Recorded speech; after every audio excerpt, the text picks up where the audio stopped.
สบายดีท่านผู้ชมที่เคารพสบายดีตอนเช้าท่านผู้ชมที่เคารพตอนหาทุกท่านเข้าสู่ข่าวเช้าอรุณวันใหม่จากห้องข่าวโทรภาพแห่งชาติลาวข่าวเช้าอรุณวันใหม่ในมื้อนี้เป็นมื้อแฮม11ค่ำเดือนยีปีพศ2566กงกับวันจันทร์วันที่5กุมภาพันธ์2024นำเสนอข่าวเช้าอรุณวันใหม่ในมื้อนี้คำลาคันธวงศ์พร้อมด้วยข้าพเจ้าเจนนี่ศรีวิไลจากท่านผู้ชมทำอินนี้พวกเราจะมาเริ่มกันที่ข่าวทานหองประธานประเทศเยี่ยมยามการผลิตกสิกรรมของประชาชนและบริษัทเพื่อส่งเสริมขายเป็นสินค้าส่งออก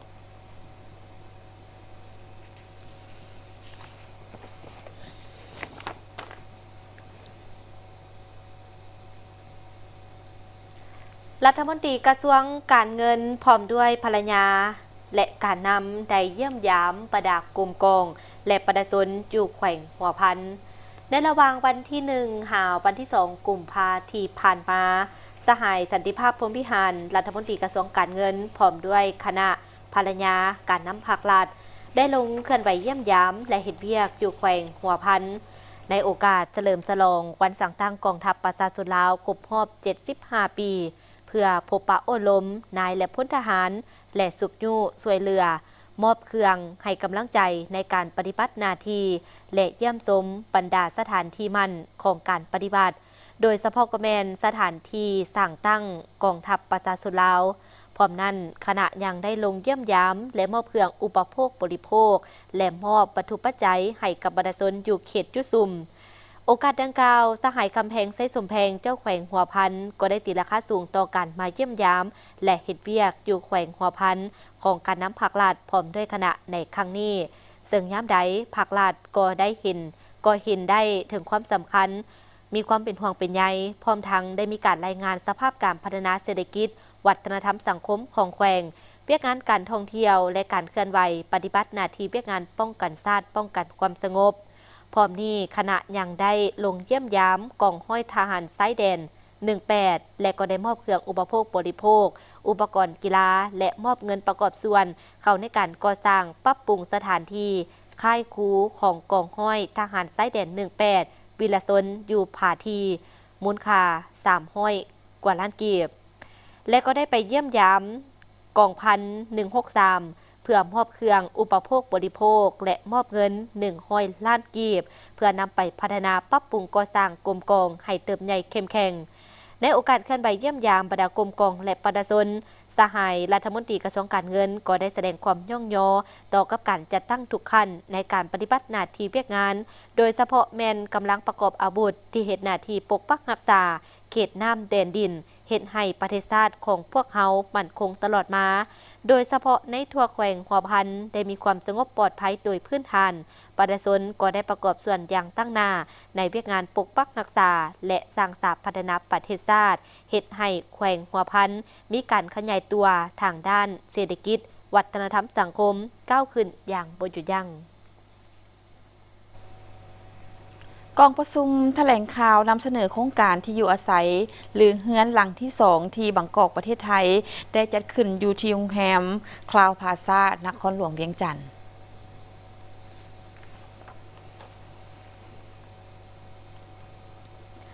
เราฮบสื่อสารได้เปิดบั้นฝึกอบรมหรือว่าฝึกอบรมฮัดแอบประจำปี 2024และในการเปิดบ้านอบรมฮัดแอบในครั้งนี้สหายพันโทอุ่นคำอีสานเพชรห้องหัวหน้าแผนกอบรมกรมสื่อสารกรมใหญ่เสนาธิการกองทัพให้ฮู้ว่าการอบรมฮัดแอบในครั้งนี้เป็นการปฏิบัติตามคำสั่งเกี่ยวกับการอบรมฮัดแอบการเมืองการทหารพลาธิการเทคนิคของกรมใหญ่เสนาธิการกองทัพคำสั่งแนะนำของกรมอบรมกรมใหญ่เสนาธิการกองทัพว่า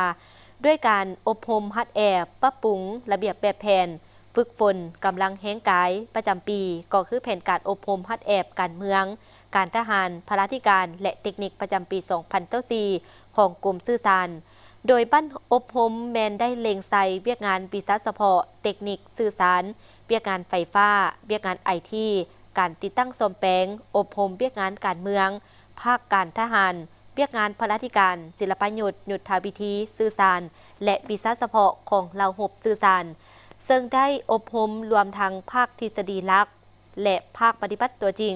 แน่ใส่เฮ็ดให้ผู้บัญชาทุกขั้นพนักงานนักรบทุกสหายเสื่อมซึมอย่างเลิกซึ้งเกี่ยวกับความสำคัญของเวียกงานอบรมฮัดแอบซึ่งเป็นความรับผิดชอบของหมดทุกคนทั้งเป็นการยกระดับความรู้ความสามารถทางด้านศิลปะยุทธวิธีด้านวิชาเฉพาะของเหล่าหบสื่อสารเพื่อเกี่ยมพร้อมเหตุสำเร็จหน้าที่เคลื่อนไหวรับประกันการติดต่อสื่อสารให้ได้รับมากผลสูงพร้อมกันนั้นก็เพื่อเป็นการสุกยู่ขบวนการจัดตั้งปฏิบัติข้อกำหนดกฎระเบียบแบบแผนพิธีเฮ็ดเวียกการฝึกฝนละลอมทางด้านกำลังกายของพนักงานนักรบในทัวร์เหล่าหบสื่อสารให้ฝดฟื้นแข็งแรงโอกาสนี้สหายพ้นตีพันแสงบุญพันธ์ก็ได้มีคำเห็นซี่นำต่อคณะพักคณะบรรษาแต่ละขั้นแม้นให้เพิ่มทวีเวียกงานศึกษาอบรมการเมืองแนวคิดให้พนักงานนักรบรับรู้และเข้าใจแจ้งความหมายสำคัญของเวียกงานอบรมฮัดแอบซึ่งเป็นเวียกงานหนึ่งที่ขาดบ่ได้ในกองทัพเฮาพนักงานนักรบแต่ละสหายต้องได้เอาใจใส่ฝึกฝนล่อหลอมตนเองรอบด้านเป็นเจ้าการจัดตั้งปฏิบัติข้อกำหนดกฎระเบียบโดยเฉพาะ7ระบอบ18เวียกของกองทัพอย่างเข้มงวดศูนย์วัฒนธรรมจีนประจำลาวได้เปิดให้มวลชนเข้าร่วมกิจกรรมเนื่องในโอกาสเฉลิมฉลองบุญกุฎจีนซึ่งกิจกรรมดังกล่าวแม่นได้จัดขึ้นในระหว่างวันที่3หาวันที่4กุมภาพันธ์2024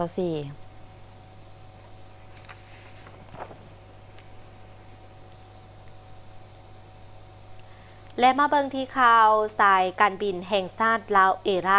ได้เพิ่มหลายเที่ยวบินทั้งภายในและต่างประเทศเพื่อเป็นการตอบสนองความต้องการด้านการท่องเที่ยวในระยะปีท่องเที่ยวลาว 2024 นี้และก็ทั้งเป็นการเฉลิมฉลองสายการบินลาวครบรอบ 35 ปีในปีนี้ซึ่งล่าสุดสายการบินลาวแมนมีแผนจะเปิดเที่ยวบินสวรรณเขตหากรุงเทพโดยจะเริ่มตั้งแต่วันที่ 15 มีนาคม 2024 นี้และสำหรับสายการบินนครหลวงเวียงจันทร์หาพนมเปญแมนจะเริ่มตั้งแต่วันที่ 19 มีนาคม 2024และนครหลวงเวียงจันทร์หาดานังแมนจะเริ่มตั้งแต่วันที่ 4 เมษายน 2024เป็นต้นไป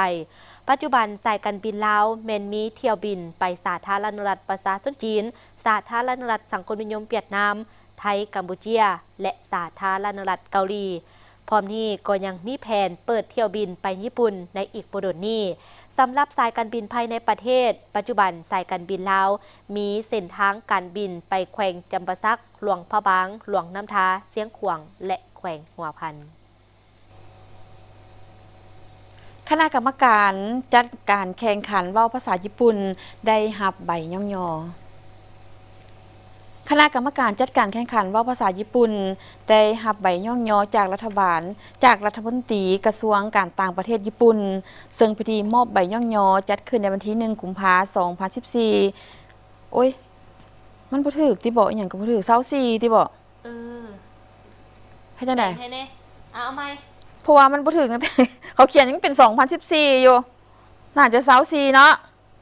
แปลงเลยเด้อเอาใหม่เด้อโทษทีอ่านเลยวะคือป่วยไหมที่หาคณะกรรมการจัดการแข่งขันเว้าภาษาญี่ปุ่นได้รับใบย่อคณะกรรมการจัดการแข่งขันเว้าภาษาญี่ปุ่นได้รับใบย่อจากรัฐมนตรีกระทรวงการต่างประเทศญี่ปุ่น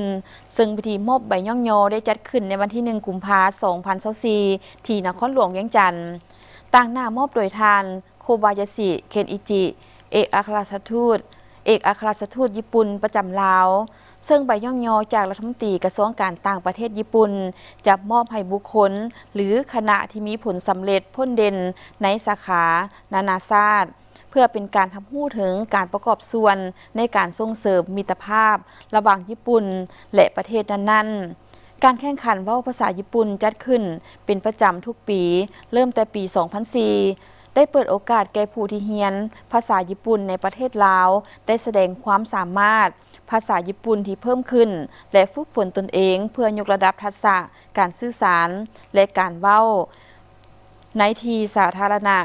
คณะกรรมการดังกล่าวประกอบด้วยครูอาจารย์จากสถาบันการศึกษาที่มีการสอนภาษาญี่ปุ่นและองค์การที่เกี่ยวข้องกับญี่ปุ่นในประเทศลาวที่ล้วนแล้วแต่ มีความสมัครใจในการวางแผนก้าเกียมและบริหารจัดการแข่งขันว่าวประจำปีให้ประสบผลสำเร็จโอกาสนี้ทานโคบายาชิเคนอิจิได้แสดงความยินดีต่อกับสมาชิกของคณะกรรมการที่ได้รับการย่องยอในครั้งนี้และยังได้แสดงความสมเสยต่อกับทุกทานที่ได้ประกอบส่วนเขาในการยกระดับคุณภาพการศึกษาภาษาญี่ปุ่นอยู่ในประเทศลาวและมาต่อที่เปิดงานบ้างแสดงสินค้าส่งออกลาวจีนซึ่งงานบ้างแสดงสินค้าส่งออกลาวจีนแม่นได้จัดขึ้นในระหว่างวันที่2หาวันที่5กุมภาพันธ์อยู่ที่ศูนย์การค้าเวียงจันทน์เซ็นเตอร์นครหลวงเวียงจันทน์ภายในงานแม่นได้รวบรวมเอาสินค้าอุปโภคและบริโภคมาบ้างแสดง30ห้านในนั้นห้านผลิตภัณฑ์ลาว27ห้านและผลิตภัณฑ์จีน3ห้านในงานครั้งนี้นักธุรกิจจีนลาวแม่นได้พบปะแลกเปลี่ยนความรู้และเพิ่มช่องทางขยายการค้าและการลงทุนร่วมกันโดยเฉพาะภาคธุรกิจขนาดน้อยขนาดกลางหรือ SME และจุลวิสาหกิจขนาดน้อยขนาดกลางท่านวิทูลสิทธิมรดาหัวหน้ากรมส่งเสริมการค้าและหัตถกรรมกระทรวงอุตสาหกรรมและการค้าให้ฮู้ว่างานบังแสดงสินค้าส่งออกลาวจีนยุนนานครั้งนี้เป็นมากผลหนึ่งของแผนแม่บทการร่วมมือด้านเศรษฐกิจการค้าและการลงทุนของสองฝ่ายลาวจีนเป็นเวทีหนึ่งให้กับการเพิ่มทวีด้านการค้าการลงทุนของสองประเทศอย่างเป็นรูปธรรมนอกจากนี้ยังเป็นการพบปะแลกเปลี่ยนบทเรียนน้ำกันระหว่างภาครัฐและภาคธุรกิจของลาวจีนหรือยุนนานและก้าวไปถึงการร่วมมือจัดงานบังแสดงสินค้าร่วมกันในอนาคตตลอดระยะที่ผ่านมารัฐบาลของสองประเทศได้สุขยุส่งเสริมการร่วมมืออย่างรอบด้านเพื่อสร้างความเข้มแข็งและความเจริญก้าวหน้าให้กับประเทศชาติสร้างความเป็นอยู่ที่ดีให้แก่ประชาชนและสร้างความเชื่อมั่นให้แก่นักธุรกิจของทั้งสองประเทศได้มีการลงทุนค้าขายร่วมกันแขวงยุนนานเป็นแขวงหนึ่งที่มีนักลงทุนเข้ามาลงทุนอยู่แล้วจำนวนหลายสมควรและเป็นแขวงที่เป็นป้อมด้านหน้าก็คือเป็นประตูเข้าสู่สาธารณรัฐประชาชนจีนของสาธารณรัฐประชาธิปไตยประชาชนลาวซึ่งการเดินทางของประชาชนก็คือสินค้าผ่านทางรถไฟต้องได้ผ่านแขวงยุนนานฉะนั้นจึงสะดวกในการพัวพันหัวมือทางด้านเศรษฐกิจการค้าและการลงทุนในปี 2023 ที่ผ่านมาปีสาหกิจแขวงยุนนานได้มาลงทุนอยู่ในสปป.ลาวทั้งหมด289แห่งมูลค่าการลงทุนทั้งหมด 4.231 ดอลลาร์สหรัฐแต่ปี 2019 หา 2022มูลค่าการค้าของแขวงยุนนานกับลาวทั้งหมดแมน 5.434 ดอลลาร์สหรัฐอัตราการค้าระหว่างแขวงยุนนานกับลาวเพิ่มขึ้น 33.7 ส่วนห้อยเมื่อเทียบใส่ปีผ่านมานอกจากนี้แขวงยุนนานและลาวได้สุ่มใส่พัฒนาและก่อสร้างตามเขตแนวทางรถไฟลาวจีนโครงการก่อสร้างเขตหัวมือเศรษฐกิจลาวจีนปอหานหาปอเต็นโครงการเขตพัฒนากวมรวมไซเศรษฐาและโครงการทางด่วนลาวจีนนครหลวงเวียงจันทน์หาปอเต็นมีหลายวิสาหกิจที่ดีเด่นของแขวงยุนนานที่มาลงทุนอยู่ลาวสุกยูการเลี้ยงงัวควายและผลิตภัณฑ์กสิกรรมอื่นๆของลาวเข้าสู่ตลาดจีนและทั้งยกระดับประสิทธิผลของกลไกการหัวมือระหว่างแขวงยุนนานกับ10แขวงภาคเหนือของลาวกรมเลี้ยงสัตว์และการประมง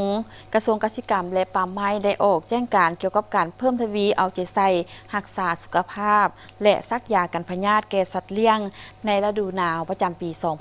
2024 ในระยะดังกล่าวที่มีอากาศหนาวเย็นและประกอบกับการเลี้ยงสัตว์ของประชาชนเฮา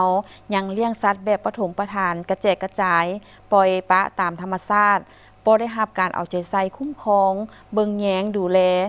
เลี้ยงเกลือเท่าที่ควรโดยเฉพาะแม่นสัตว์ที่หาก็เกิดใหม่สัตว์ที่มีอายุน้อยและอายุแก่ซึ่งมีความทนทานต่อสภาพการเปลี่ยนแปลงของอากาศบ่สูงอีกด้านหนึ่งในเขตที่เคยเกิดมีการระบาดของพยาธิมาก่อนยิ่งมีความเสี่ยงสูงต่อการติดเชื้อพยาธิและล้มตายได้ง่ายซึ่งจากสภาพดังกล่าวก็จะส่งผลกระทบด้านลบตามมาต่อการขยายตัวก็คือการพัฒนาเศรษฐกิจสังคมทั้งส่งผลกระทบต่อสุขภาพของผู้บริโภคและการค้าขายสัตว์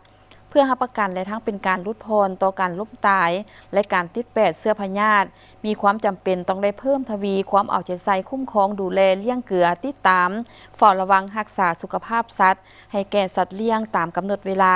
และเป็นปกติรายละเอียดแจ้งการมีดังนี้คือให้แขนงการเลี้ยงสัตว์และการประมงนครหลวงเวียงจันทร์เป็นเจ้าการประสานสมทบกับองค์การปกครองท้องถิ่นเพื่อชี้นำโครงการกสิกรรมและป่าไม้เมืองสัตวแพทย์องค์การจัดตั้งมหาชนและภาคส่วนที่เกี่ยวข้องจัดตั้งโฆษณาเผยแพร่แนะนำให้ชาวเกษตรกรและผู้ประกอบการเลี้ยงสัตว์แบบครอบครัวกลุ่มหรือฟาร์มให้ใจใส่ติดตามรายงานพยากรณ์อากาศเป็นปกติสำหรับงัวควายที่เลี้ยงปล่อยตามคางและทงหญ้าให้ปลูกสร้างคอกเพื่อให้มีบ่อนปล่อยและให้ดังไฟไว้ในคอกเพื่อให้ฝูงสัตว์ได้รับความอบอุ่นเอาใจใส่ซักยา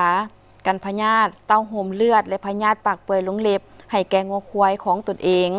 สำหรับหมูแม่นให้เอาใจใส่ซักยากันพยาธิอหิวาหมูให้ถูกต้องตามกำหนดเวลาและสม่ำเสมอสำหรับแม่แม่นให้เอาใจใส่ติดตามสภาพพยาธิปากเปื่อยทั่วไปหรือพยาธิท้องเบ่งเมื่อพบเห็นปรากฏการณ์ของพยาธิดังกล่าวแม่นให้รีบร้อนรายงานสัตวแพทย์ด่วนสำหรับสัตว์ปีกแม่นให้เล็งใส่ซักยากันพยาธิอหิวาสัตว์ปีกส่วนว่าและให้เอาใจใส่ในการเลี้ยงสัตว์ปีกของประชาชนบรรดาเผ่าทั้งติดตามเฝ้าระวังพยาธิไข้หวัดสัตว์ปีกอย่างใกล้ชิดพร้อมทั้งเอาใจใส่แนะนำหลักการปฏิบัติความปลอดภัยทางด้านชีวะที่ดีรวมทางติดตามยกย้ายต่างๆสำหรับเขตที่เคยเกิดระบาดของพยาธิไข้หวัดสัตว์ปีกในแต่ระยะผ่านมาบอนที่มีการแลกเปลี่ยนซื้อขายสัตว์ปีกและผลิตภัณฑ์สัตว์ปีกอยู่ตามชายแดนหรือว่าการนำเข้าแนวพันธุ์สัตว์ปีกเฉพาะจากแหล่งสัตว์ปีกที่เชื่อถือได้ว่าบ่เคยเกิดพยาธิไข้หวัดสัตว์ปีกมาก่อนโดยให้มีการยั่งยืนสุขภาพจากสัตวแพทย์เป็นอย่างดี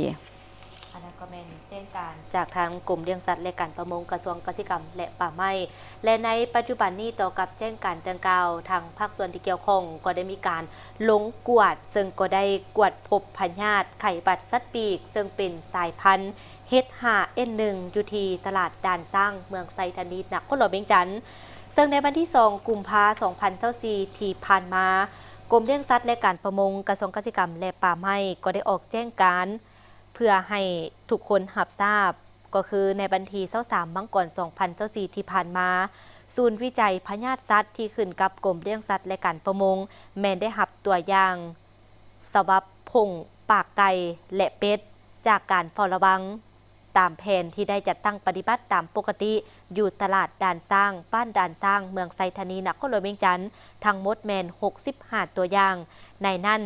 ไก่30ตัวอย่างเป็ด30ตัวอย่างและสิ่งแวดล้อม5ตัวอย่างผ่านการวิจัยด้วยเทคนิคแมนพบเสื้อพยาธิไข้หวัดสัตว์ปีกสายพันธุ์ H5N1 จำนวน30ตัวอย่างและเพื่อเป็นการยั่งยืนเพิ่มเติมศูนย์วิจัยพยาธิสัตว์ก็ได้ลงไปเก็บกำข้อมูลแมนพบสัตว์ปีกเจ็บจำนวนหนึ่งและได้เก็บตัวอย่างเติมอีกจำนวน11ตัวอย่างผ่านการวิจัยแมนพบเสื้อพยาธิไข้หวัดสัตว์ปีกสายพันธุ์ H5N1 จำนวน5ตัวอย่างและ H9N1 จำนวน5ตัวอย่างและเพื่อเป็นการกำจัดเสื้อพยาธิบ่ให้แพร่ลามออกสู่วงกว้างหรือมีความเสี่ยงติดแปดใส่คนนั้นกรมเลี้ยงสัตว์และการประมงจึงแจ้งมายังทุกท่านเพื่อรับทราบและให้ปฏิบัติตามมาตรการสกัดกั้นและควบคุมการระบาดคือแม่นให้ทางพนักงานเกษตรกรรมและป่าไม้นครหลวงเวียงจันทน์ซี่นำแขนงเลี้ยงสัตว์และการประมงลงประสานสมทบกับโครงการเกษตรกรรมและป่าไม้เมืองอำนาจการปกครองบ้านรวมไปถึงสัตวแพทย์บ้านเพื่อสืบสวนสอบสวนหาสาเหตุของพยาธิและก็เก็บกำข้อมูลและกำหนดเขตที่ระบาดแล้วนำมาเสนอรายงานให้ทางพนักงานเกษตรกรรมและป่าไม้หรือว่าองค์การปกครองเมืองเพื่อพิจารณาและก็เพื่อประกาศเป็นเขตพยาธิระบาดและเขตเฝ้าระวังตามกฎหมายและระเบียบการพร้อมทั้งแจ้งให้บ้านและเมืองที่อยู่เขตใกล้เคียงนั้นรับทราบตื่มพร้อมเดียวกันนั้นก็แมนให้แจ้งและประสานสมทบกับแผนกสาธารณสุขแขวงและแขนงสาธารณสุขเมืองในการลงโฆษณาเผยแพร่ให้ความรู้ความเข้าใจเกี่ยวกับความอันตรายร้ายแรงของพยาธิไข้หวัดสัตว์ปีกสายพันธุ์ H5N1 ให้แก่ประชาชนในเขตที่ระบาดและเขตเฝ้าระวังอย่างทั่วถึง ห้ามบ่ให้เคลื่อนย้ายสัตว์ปีกและห้ามบ่ให้นำเอาสัตว์ปีกที่ว่าเจ็บหรือตายนั้นมาบริโภคอย่างเด็ดขาดควรกำจัดสัตว์ปีกที่ตายด้วยการเผาหรือว่าฝังให้สุกยู่ระดมเจ้าของสัตว์และนำพาฆ่าทำลายสัตว์ปีกที่บาดติดเชื้อหรือเสี่ยงต่อการติดเชื้ออยู่ในฟาร์มและในขอบเขตรัศมีที่จำกัดหรือเป็นวงแคบที่สุดเพื่อตัดวงจรของการแพร่เชื้อพยาธิดังกล่าวและให้แนะนำเจ้าของสัตว์และประชาชนเฮ็ดอนามัยด้วยการฉีดพ่นด้วยยาฆ่าเชื้อหรือโรยด้วยปูนขาวใส่คอกสัตว์และบริเวณอ้อมรอบให้ทั่วถึงพร้อมเดียวกันนั้นก็ให้ทุกคนปฏิบัติตามมาตรการอื่นๆที่เหมาะสมตามกฎหมายและระเบียบการมาตรการและขั้นตอนการปฏิบัติในการควบคุมพยาธิไข้หวัดสัตว์ปีกที่ทางกระทรวงเกษตรกรรมและป่าไม้กำหนดไว้พร้อมทั้งจงพร้อมกันควบคุมพยาธิไข้หวัดสัตว์ปีกที่เกิดขึ้นในครั้งนี้ให้สงบลงโดยไวโรงเรียนเหวียนยู่ได้จัดหลายกิจกรรมเพื่อเป็นการเฉลิมฉลองบุญปีใหม่เวียดนามวันที่1 กุมภาพันธ์ 2024นี้ที่โรงเรียน2 ภาษาลาวเวียดนามหรือเหวียนยู่ได้จัดหลายกิจกรรมเพื่อเฉลิมฉลองวันปีใหม่ของเวียดนามมีท่านเหวียนบาฮุงเอกอัครราชทูตวิสามัญผู้มีอำนาจเต็มแห่งสาธารณรัฐสังคมนิยมเวียดนามประจำลาวมีผู้ต่างหน้าจากแผนกศึกษาธิการและกีฬานครหลวงเวียงจันทน์บรรดาครูอาจารย์นักเรียนรวมถึงพ่อแม่ผู้ปกครองเข้าร่วมซึ่งมีหลายกิจกรรมเป็นต้นแมนการเดินแบบของน้องนักเรียนหญิงชายของแต่ละชั้นเรียนแข่งขันแต่งผ้าเข้าเส้นไหวแสดงศิลปะและอื่นท่านนางสีวันเฮืองเพ่งคำไม้พร้อมในการโรงเรียน2 ภาษาเวียดนามเหวียนยู่ได้กล่าวว่าการจัดกิจกรรมฉลองในครั้งนี้แนใส่เฮ็ดให้พนักงานครูอาจารย์และน้องนักเรียนที่เป็นคนลาวได้แลกเปลี่ยนเรียนรู้เกี่ยวกับวัฒนธรรมของต่างชาติก็คือชาวเวียดนามของพวกเฮาและก็เป็นการสืบทอดฮีตของประเพณีอันดีงามของเวียดนามให้แก่คนรุ่นใหม่โดยเฉพาะน้องนักเรียนเวียดนามที่อาศัยอยู่ต่างประเทศก็คือประเทศลาวโดยเฉพาะนักเรียนที่กำลังทำเรียนอยู่โรงเรียนเหวียนยู่ได้ศึกษาเรียนรู้เกี่ยวกับวัฒนธรรมฮีตของประเพณีของชาติทั้งเป็นการหัดแน่นสายพัวพันมิตรภาพความสามัคคีแบบพิเศษและการร่วมมือรอบด้านระหว่าง2 ภาค 2 รัฐและประชาชน2 ชาติลาวเวียดนามให้มั่นคงทะนงแกนตลอดไปการจัดกิจกรรมเฉลิมฉลองปีใหม่เวียดนามอยู่ลาวในแต่ละปีจัดขึ้นตามฮีตของประเพณีอันดีงามของชาวเวียดนามที่เคยปฏิบัติมาทั้งเป็นการแลกเปลี่ยนวัฒนธรรมประสบการณ์เรียนรู้ซึ่งกันและกันระหว่างประชาชน2 ชาติลาวเวียดนามซึ่งมีหลายกิจกรรมที่แสดงให้เห็นถึงวิถีการดำรงชีวิตวิถีการนุ่งถือวิถีการกินอยู่และอื่นๆของชาวเวียดนาม